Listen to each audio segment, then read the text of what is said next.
Magandang gabi mga kabulgar, simulan na natin ang balitaan ngayong Martes. Iglesia ni Cristo nagsagawa ng sorpresang rally laban sa korupsyon.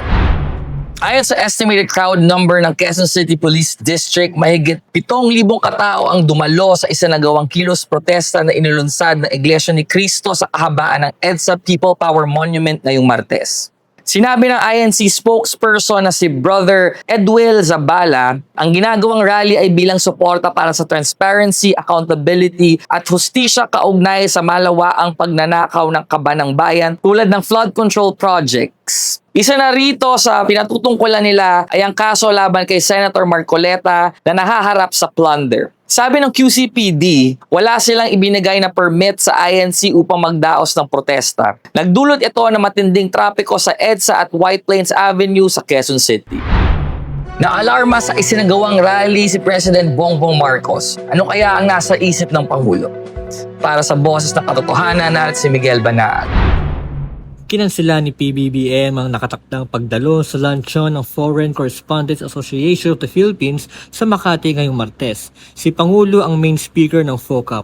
Ayon kay PCO Secretary Dave Gomez, ipinagpaliban muna ng Pangulo ang lakad upang personal na tutukan at subaybayan ang isinagawang protesta sa EDSA, Quezon City. Nanawagan ng Iglesia na maging patas sa pag-handle ng kaso sa korupsyon sa lahat ng tao naging involved, habang nagdulot naman ito ng malaking trapiko para sa mga motorista. Nagbubulgar, Miguel Banaag. Marikina Vice Mayor humingi ng paumanhin para sa kanyang anak sa aksidenteng ikinasawi ng isang guro. Para sa Boss ng Katotohanan, natin si Jenny Albason.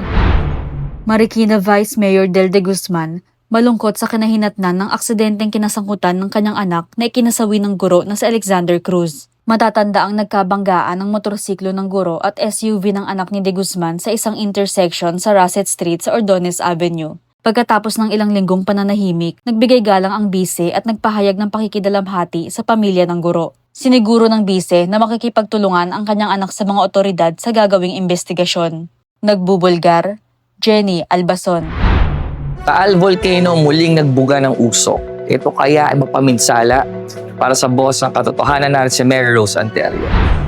Sa inilabas na footage ng Philbox, makikita ang pagbuga ng usok o tinatawag sa sayantipiko na magmatic eruption ng Bulkang Taal. Umaga nitong Martes sa probinsya ng Batangas. Umabot sa mahigit 450 metro ang taas ng usok mula sa main crater. Nananatili pa rin namang nasa alert level 1 ang nasabing bulkan. Nagbubulgar, Mary Rose Anterio. Dagdag 85 pisong sahod sa minimum wage sa Metro Manila. Para sa Boss ng Katotohanan, natin si Miguel Banaag.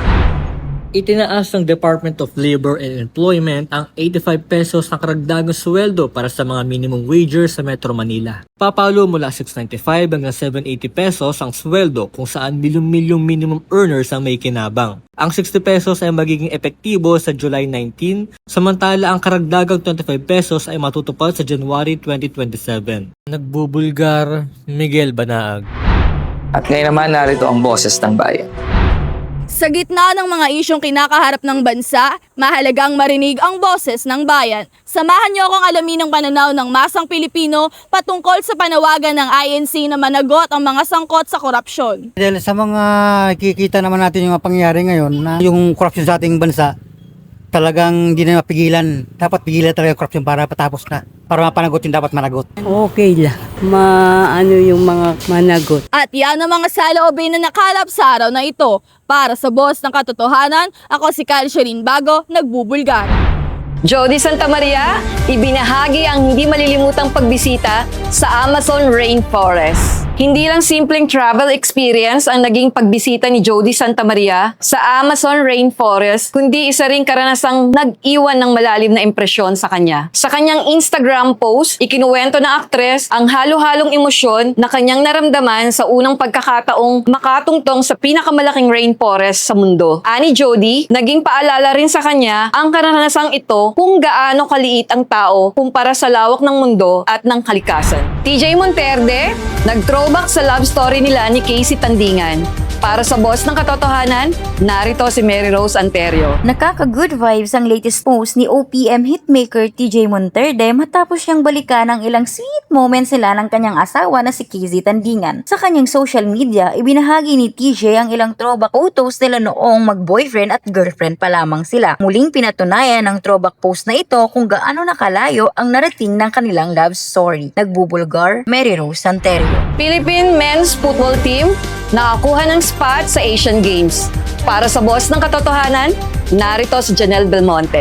Pasok na sa 20th Asian Games sa Japan ngayong Setyembre ang Philippine Men's National Football Team matapos umatras ang India. Dahil dito, umakit na sa 443 ang mga atletang Pinoy na sasabak sa Asian kasama ang nauna nang nag-qualify ng Women's Football Team. Target ng POC na higitan ang nakaraang 4 gold haul ng bansa sa Hangzhou. Sasabak ang Pilipinas sa 38 sports at posibleng umabot sa 700 ang kabuuang delegasyon kasama ang mga opisyal kapag nakumpirma ang slot sa gymnastics. Nagbubulgar, Janelle Belmonte. Actually, marami akong na-cancel na meetings ngayong araw na to.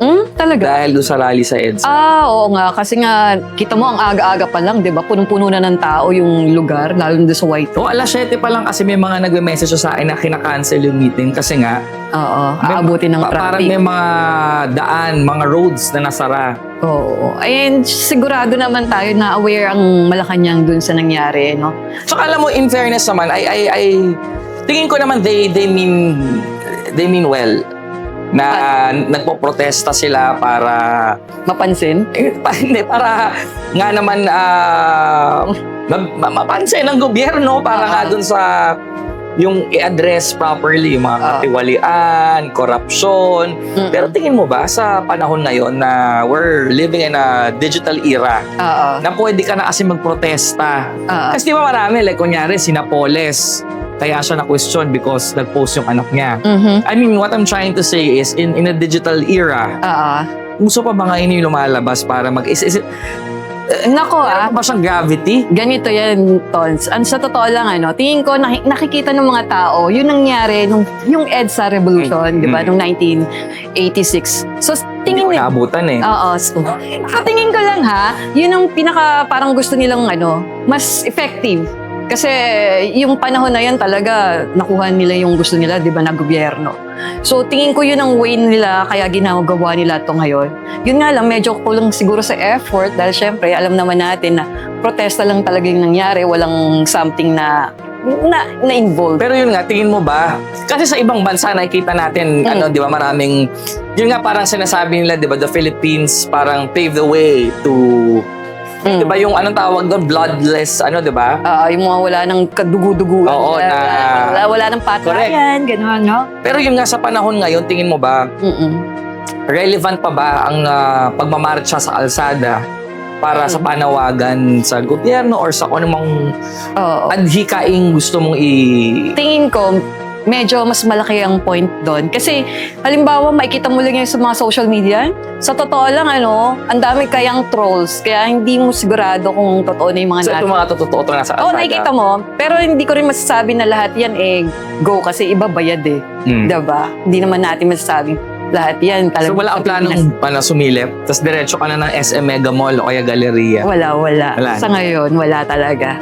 At yan ang mga boses na nagibabaw sa araw na ito. Ako si Peli Nang. At para sa iba pang detalye ng mga balita, tumutok sa aming website www.bulgaronline.com. At maaari rin kayong bumisita sa aming mga social media accounts. Ako si Tons Edanyo. Sa panahong mahalaga ang katotohanan, paingayin pa rin ang boses ng bayan.